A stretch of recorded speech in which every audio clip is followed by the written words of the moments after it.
झारखंड का गुमला जिला अपने पौराणिक धरोहर और प्राकृतिक संपदा की दृष्टि से अद्वितीय स्थान रखता है। यहाँ कदम रखते ही मानो इतिहास की धड़कनें कानों में रस घोलने लगती है। ये जिला आपको उस काल में ले जाती है जब यहाँ की पहाड़ियों और जंगलों में महाकाव्यों की गाथाएं गूंजा करती थीं, जहाँ एक तरफ इस जिले ने इतिहास की अनगिनत कहानियों को अपने आगोश में समेट रखा है, वहीं दूसरी ओर यहाँ की जैव विविधता इसे एक अलग पहचान देती है। लेकिन गुमला की असली खूबसूरती बसी है यहाँ के गांव में, जहां आज भी संस्कृति और विरासत को बड़ी अदब के साथ संजोया जाता है। गांव के रास्तों पर चलते हुए ऐसा प्रतीत होता है मानो आप समय के साथ सफर कर रहे हो। हर कदम पर एक नई कहानी आपका इंतजार करती है। धूल भरी पगडंडियां आपको उस अतीत से जोड़ती है जहां जीवन की सरलता में ही सारी जटिलताओं का समाधान छुपा हुआ है। यहाँ के लोक गीतों में वो रस है जो सीधे दिल में उतर जाता है। यहाँ की मिट्टी में बसी हुई सरलता और सादगी आज भी हमारी पुरानी परंपरा और संस्कार का जीता जागता प्रमाण है। गांव यात्रा के इस अंक में हम यात्रा करेंगे गुमला के डुमरी पंचायत स्थित कोकावाल गांव की। किस आजादी में कैद है ये शहर कि फिर गांव हो जाने को तरस गए हैं। नमस्कार, जोहार।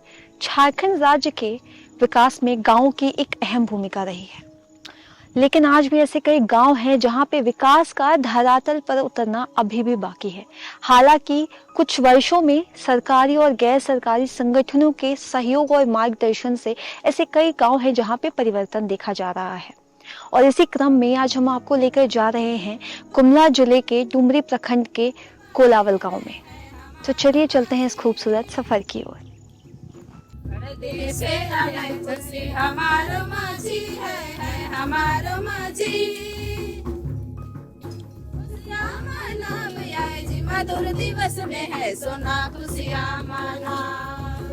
यहाँ की हर गली, हर नुक्कड़ पर संस्कृति की गूंज और प्रकृति की सुंदरता का सामंजस्य देखने को मिलता है। कोकावाल इस बात का एक उत्कृष्ट उदाहरण है कि कैसे कभी-कभी हमें मदद की प्रतीक्षा करने के बजाय अपने हाथों में जिम्मेदारी लेकर खुद ही अपना मार्गदर्शक बनना पड़ता है। ग्रामीणों की मेहनत और जुनून ने गांव को एक नई दिशा दी है, जहां हर कदम पर सामूहिक प्रयास और संकल्प की झलक दृष्टिगोचर होती है। इस गांव में कृषि केवल भरण पोषण का साधन मात्र नहीं, बल्कि आत्मनिर्भरता और समृद्धि का भी मार्ग है। सिंचाई के लिए वर्षा जल पर निर्भरता इन्हें एक फसली खेती को बाध्य करते रहे। कई खेत बंजर हो गए थे। ऐसे में फिया फाउंडेशन नामक एक एनजीओ ने ग्रामीणों को अपना सहयोग एवं समर्थन देकर इन बंजर भूमि पर बागवानी के लिए प्रोत्साहित किया।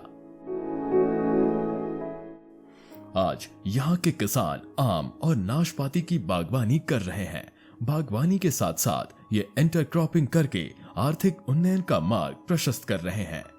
इन बगीचों ने गांव के किसानों के जीवन में उम्मीद की नई किरण जलाई है। फिया द्वारा न केवल सरकारी योजनाओं को गांव तक पहुंचाया जा रहा है, बल्कि किसानों को अपने बागानों में सुधार और विविधता लाने का अवसर भी प्रदान किया जा रहा है। तो पहले तो हम लोग छोटा छोटा बागान लगाते थे, बड़ा बागवानी नहीं करते थे। अभी तो फिया फाउंडेशन के चलते हम लोग उन लोग मदद किए और मतलब बीज देने का, पौधा देने का आग्रह किए। तो हम लोग फिया फाउंडेशन के चलते ग्राम सभा में पारित हुआ और उन लोग पौधा देंगे बोला, तो हम लोग करीब अब मेरा ही 1 एकड़ भूमि में लगा रहे हैं। फिर 1 एकड़ के बाद में 15 आदमी है, 15 मोटा मोटी 15 एकड़ जमीन में आम का बागवानी लग जाएगा।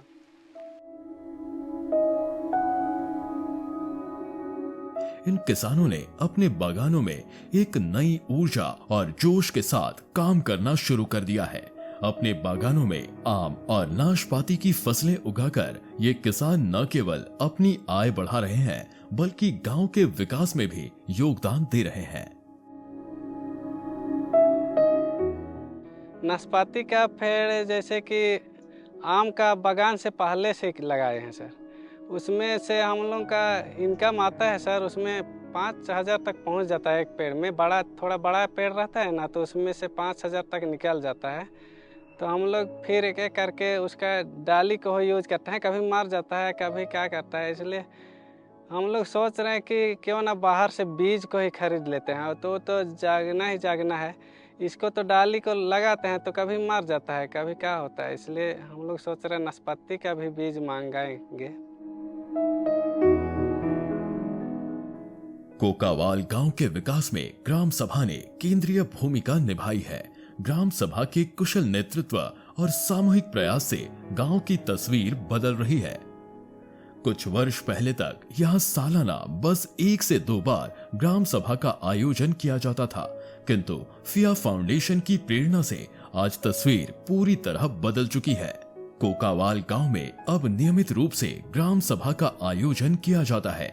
सभा में ग्रामीण अपनी समस्याओं को मुखरता से रखते हैं। ग्राम सभा की सक्रियता का एक प्रेरणादायक उदाहरण है वृद्धावस्था पेंशन, जो गांव के बुजुर्गों के चेहरों पर मुस्कान बिखेर रही है। ग्राम सभा की ओर से मेरा नाम जैसे आधार कार्ड में चयनित हुआ ना, तो उम्र पूर गया। पूरने के बाद ग्राम सभा में जो निर्णय लिया और आधार कार्ड से देखा कि उम्र सही है या गलत है, तो उम्र सही हुआ तो ग्राम सभा से ही पारित किया और मेरा जो फॉर्म में भर के भेजा तो मेरा वो बीपीओ आ गया। इसके बाद में हम लोग को राशन कार्ड भी है, सरकार की ओर से राशन भी मिलती है और वृद्धा पेंशन भी मिलती है। राशन तो हिस्ट्री में देना था, लेकिन देता है जैरागी में। मतलब उसमें क्या दिक्कत होता है, हिस्ट्री में देने से थोड़ा नज़दीक होगा लेने लाने के लिए, और जैरागी में देता है तो मतलब गाड़ी भाड़ा 60-70 रुपया खर्च करना पड़ता है। इसलिए अगर देगा भी तो हिस्ट्री में ही देना है, और जितना देना है, जितना मिलना है उतना ही देना है।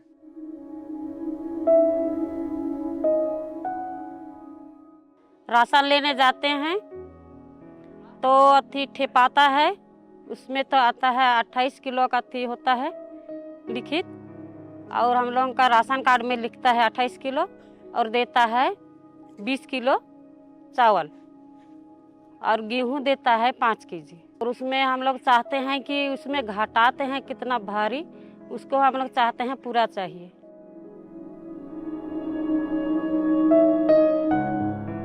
ग्राम सभा बैठक करने में भी काफ़ी कठिनाई हम लोग को बीच बीच में आती थी कि महिलाएं उसमें नहीं आते थे, कुछ लोग चुने हुए लोग आते थे। फिर एक एक करके उनको हम लोग बातचीत करके बोले कि दादा आप इतने प्रखंड से दूर रहते हैं, अगर आप संगठित नहीं रहेंगे, संगठित होकर काम नहीं करेंगे तो आपकी विकास और भी दूर हो जाएगा। तो हम लोग का बात को मानते हुए और फिर अभी ग्राम सभा नियमित बैठक होती है। और हम आगे आपको बताना चाहते हैं कि इस गांव अभी उन्नत की रास्ते पर आगे बढ़े हैं।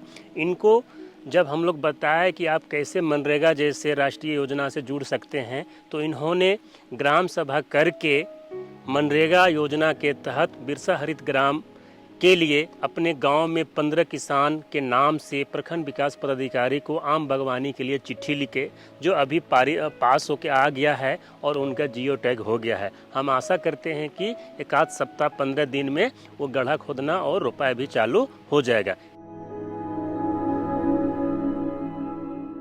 गांव की मिट्टी में रची बसी जिंदगियां अक्सर एक ही सपना देखती है, अपने सिर पर एक छत का। कई ग्रामीणों के लिए जीवन भर का संघर्ष अपने घर की नींव डालने और उसे खड़ा करने में बीत जाता है। कितनों के लिए ये चाहत अक्सर अधूरी रह जाती है। हाल ही में कुछ गांव वासियों को अबुआ आवास योजना के तहत घर स्वीकृत हुए हैं और जल्द ही उन आकांक्षी परिवारों का अपना खुद का सुरक्षित पक्का मकान का सपना साकार होगा। मेरा पहले का मकान जो था से मिट्टी का था और धसल सब था। तो सरकार की तरफ से हम बहुत कोशिश किए लेकिन मेरा ये सब नहीं हुआ, नहीं आया मकान। फिर अबर जो अबुआ आवास निकला उसमें हम भरे, कोशिश किए तो मेरा अबुआ आवास निकल गया। पहले मिट्टी का मकान था तो बहुत डर था, सांप सब बिच्छू सब घुसता था तो डर था। और अगर ये बन जाएगा तो पहले चूता भी है मिट्टी का मकान, और इसको बनाने से बन जाएगा तो नहीं चुएगा। कुछ ग्रामीणों को न केवल घर का सपना पूरा करने का अवसर दिया बल्कि गैस कनेक्शन और शौचालय की सुविधा भी प्रदान की, जिससे उनके जीवन में स्वाभिमान और सुरक्षा दोनों का संचार हुआ है। मेरा गैस मिला है, हाँ गैस मिला है। हाँ, जंगल से लकड़ी नहीं लाना पड़ता है और आँख सब में धुआं सब नहीं होता है, और जल्दी भी गैस में मतलब जल्दी पकता है। आग सलगाने में थोड़ा लेट होता है ना, तो गैस में जल्दी से हो जाता है, जल्दी सब कुछ तैयार हो जाता है बन के। गांव की धरती पर जब श्रम और संकल्प की धारा बहती है तो वहां नई संभावनाओं का सृजन होता है। इसी संकल्प से प्रेरित होकर गांव के लोगों ने श्रमदान से एक सामुदायिक तालाब का गहरीकरण करके उसे न सिर्फ जीवन दान दिया है बल्कि इस तालाब में अब सामूहिक रूप से मछली पालन भी किया जा रहा है। यहाँ ये ग्राम सभा के द्वारा ही मतलब कि निर्णय किया जाता है, और इसमें हम लोग पूरे मिलके गांव वाले मछली डालते हैं। इसमें बीते साल डाले थे हम लोग 20 kg, 8,000 रुपया का वो डाले थे।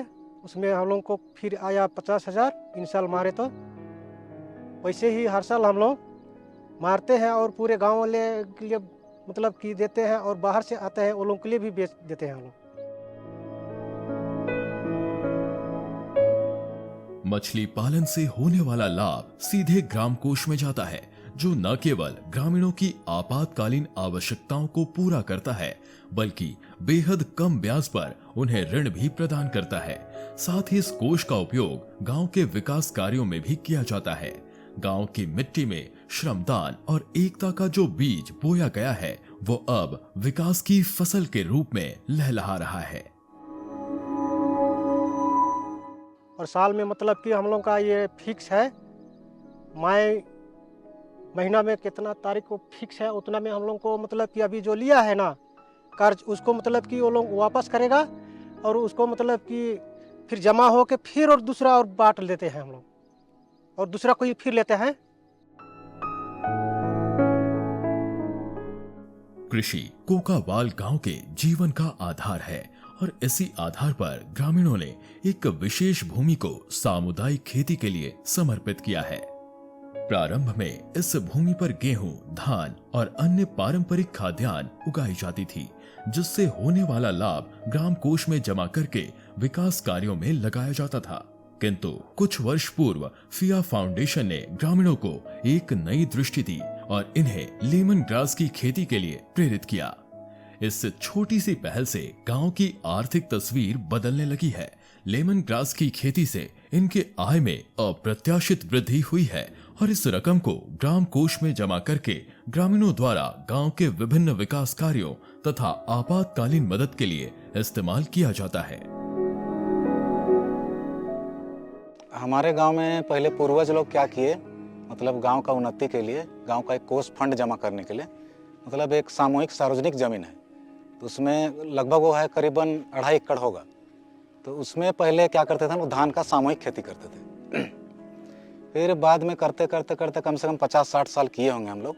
फिर उसमें उतना आमदनी नहीं आता था जितना आना चाहिए। तो लास्ट में हम लोग को पता चला, इधर फिया फाउंडेशन वाले आते थे और उसके अलावा ब्लॉक तरफ जाते थे, तो उधर से भी हम लोग को सुझाव मिला कि आप लोग ऐसा कीजिए कि उस जगह में आप लोग लेमन ग्रास का खेती कीजिए, उससे क्या होगा, आप लोग का इनकम कुछ ज़्यादा आएगा।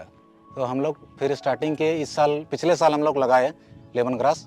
तो उसमें क्या हुआ कि अभी तो फसल पूरा लहलहा रही है, पूरा उधर पीछे उधर साइड में है, उधर फसल हम लोग को लहलहा रहा है।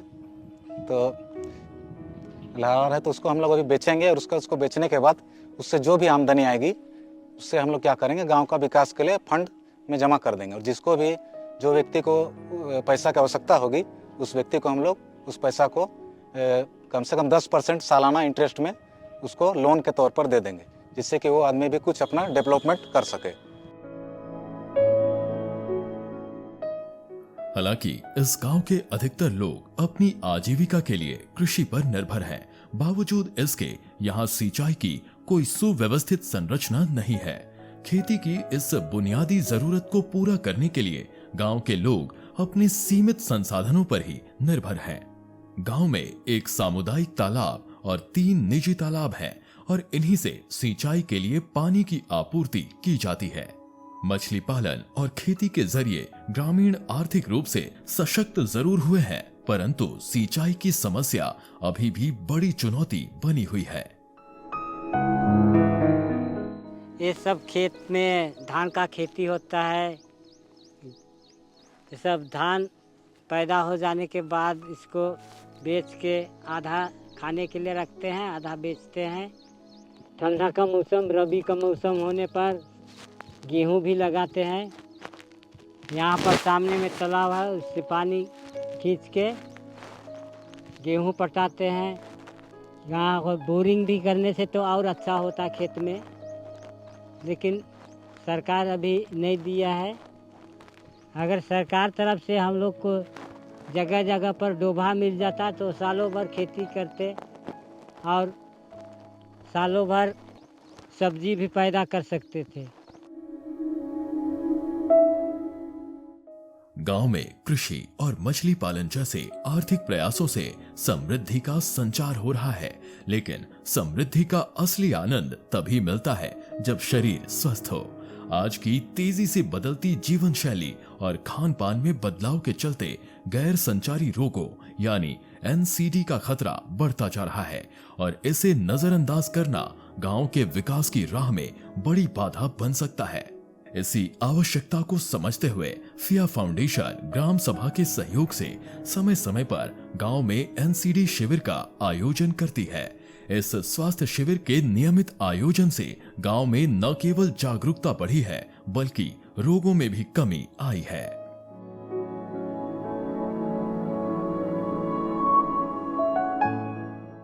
और यहाँ मतलब स्वास्थ्य जांच के लिए यहाँ पहले कभी नहीं आता था, तो हम लोग ग्राम सभा में हम लोग निर्णय लिए और निर्णय करके हम लोग NM को लेटर भी दिए और NM लोग यहाँ आई, शिविर लगा था। वहाँ मैं अपना ये हेमोग्लोबिन चेक करवाई तो मेरा हेमोग्लोबिन कितना 8.2 ग्राम था और NM लोग हमको बताई कि तेरा हेमोग्लोबिन कम है, तो NM दीदी लोग हमको सलाह दी ये अच्छा चीज़ खाइएगा। तो वैसे ही मैं खाई पी और दूसरी बार हम जांच कराए तो मेरा 10.5 आया और अभी ठीक है। मुझे गर्व है कि फिया संस्था में जुड़ के काम करने का मौका मिल रहा है, जिसमें हमको संविधान के बारे जानकारी मिल रहा है, पंचायती राज अधिनियम के बारे, पेशा कानून के बारे, जिसको हम गांव में जाकर आदिवासी समाज में अपने भाई बहनों को बताने और जागरूक करने का प्रयास करते हैं। प्रकृति और मानव का संबंध सदियों पुराना है और जब ये संबंध जंगलों की गोद में पनपता है तब इसकी महत्ता और भी बढ़ जाती है। जंगल सिर्फ पेड़ों का समूह नहीं, बल्कि ये जीवन का आधार, संस्कृति का प्रतिबिंब और भविष्य की धरोहर है। ग्रामीण अंचल में प्रकृति के इस अमूल्य उपहार को संजोना और संरक्षित करना न केवल पर्यावरणीय दृष्टि से महत्वपूर्ण है, बल्कि ये समुदाय की आर्थिक और सांस्कृतिक समृद्धि का भी आधार है। इसी भावना को आत्मसात करते हुए ग्रामीणों ने वन अधिकार की दिशा में ठोस कदम उठाए हैं। वन अधिकार समिति का गठन कर ग्रामीणों ने 358.25 एकड़ वन भूमि पर अबुआ वीर दिशोम अभियान के तहत वन पट्टा आवंटित करने के लिए सरकारी आवेदन दिया है। इसके साथ ही ग्रामीण ऐसा कानून लागू करवाने के लिए मुखर भी हो गए हैं ताकि क्षेत्र के वनोपज संसाधन पर उनका अधिकार सुनिश्चित हो सके। हम लोगों का अपना वन है जंगल है, तो उसको हम लोग अपना बनाने के लिए हम लोग बहुत कोशिश किए और दोनों टोला मिलके, टोला नहीं मने हिस्री राजस्व ग्राम फिर टोला कोकावल, दोनों गांव मिलके हम लोग निर्णय लिए कि हम लोग को वन पट्टा बनवाना चाहिए और यही निर्णय लेकर हम लोग शुरू किए और हम लोग वन पट्टा के लिए ये शुरुआत किए। जड़ी बूटी या दवा का जो भी कंदमूल है उसको हम लोग बचाने का कोशिश कर रहे हैं, जिसमें कि इधर जो भी दवा का ज़रूरत होगा तो उसको यूज कर सकते हैं।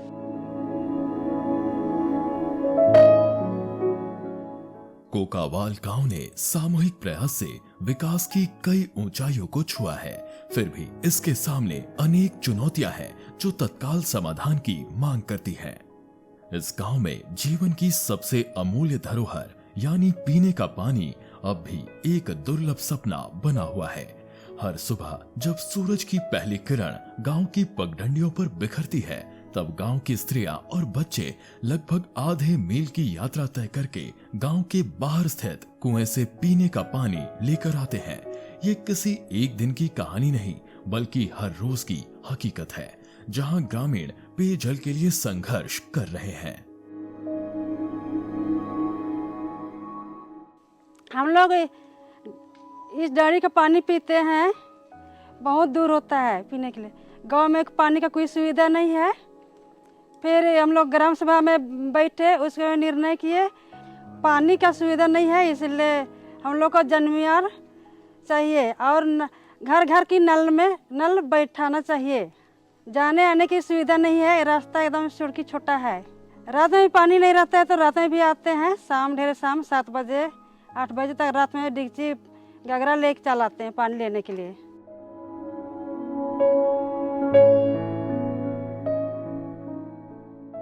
ये केवल पानी की कमी नहीं, बल्कि उस व्यवस्था की असफलता है जिसने जीवन के सबसे मूलभूत अधिकार को भी अनदेखा कर रखा है।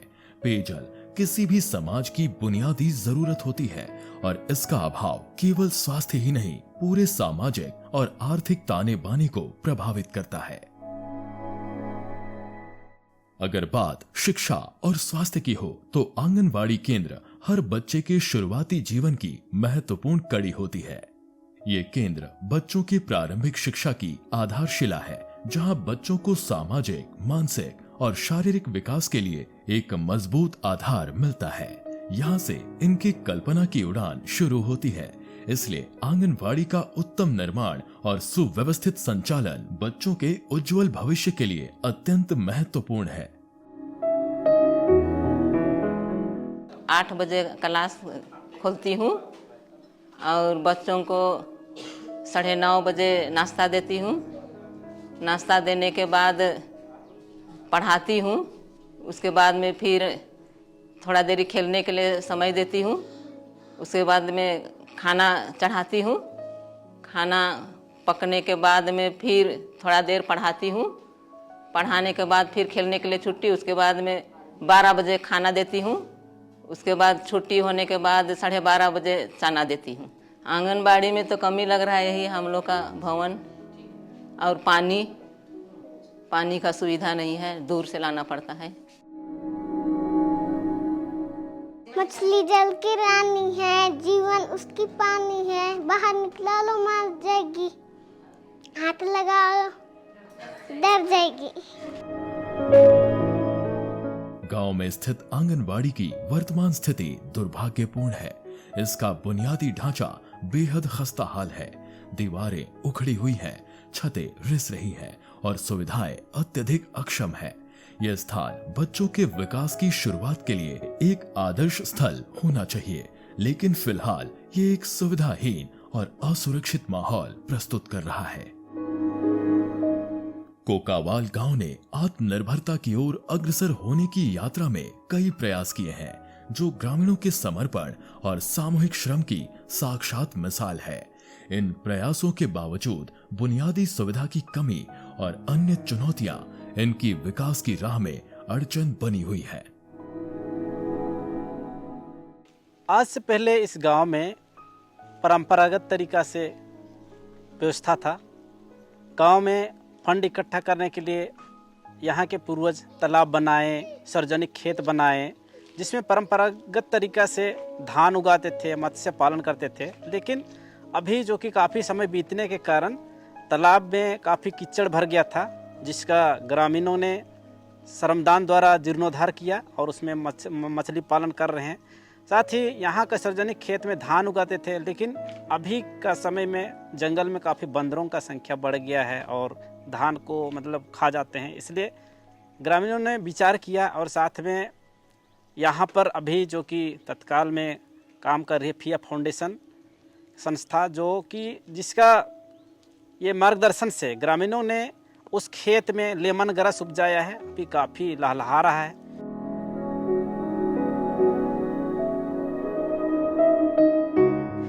इस तरह से यहाँ एक समस्या है सिंचाई के लिए भी, जो कि थोड़ा हाइट में है, इसलिए यहाँ तालाब वालाब भी नहीं है। तो यहाँ इसके लिए भी सरकार के पास आवेदन ग्राम सभा द्वारा लिखा गया है कि डीप बोरिंग के लिए, जो कि यहाँ काफ़ी जागरूक किसान हैं। और यहाँ सबसे अच्छी बात है कि यहाँ के लोग काफ़ी जागरूक और एकता में हैं, जिसकी वजह से बहुत पहले से ही ये जो है कि मतलब गांव को आगे बढ़ाने के लिए, जबकि पढ़े लिखे नहीं थे फिर भी से यहाँ पर फंड इकट्ठा करके किसी को भी सौ बनिया के पास फंसने से बचाते आए हैं। अब समय आ गया है कि सरकार इन प्रयासों की सराहना करते हुए ठोस कदम उठाए, ग्रामीणों के प्रयास का समर्थन करते हुए बुनियादी सुविधाओं पर तेजी से कार्य किया जाए, ताकि इन ग्राम्य विकास के लिए ग्रामीणों के निरंतर प्रयासों, उनके सपनों और तपस्या को प्रभावी रूप से साकार किया जा सके। गांव आत्मनिर्भर, सशक्त और समृद्ध होगा, तभी विकसित भारत का सपना साकार होगा। गांव के विकास को गति देने के लिए सरकारी और गैर सरकारी संगठनों द्वारा गांव में कई पहल लाए गए हैं और जिससे गांव में बदलाव देखा जा सकता है। लेकिन साथ ही साथ गांव में कुछ और भी दिक्कतें हैं, जो कि है पानी की समस्या, जिससे गांव वाले काफ़ी परेशान हैं। उनकी सरकार से मांग है कि अगर पानी की जो समस्या है उसे सुलझा दिया जाएगा तो गाँव में जो सिंचाई में दिक्कतें आती हैं उससे किसान उभर पाएंगे। और इसी के साथ मुझे और हमारी टीम को दीजिए इजाज़त। हम मिलेंगे आपसे अगले अंक में। जोहार।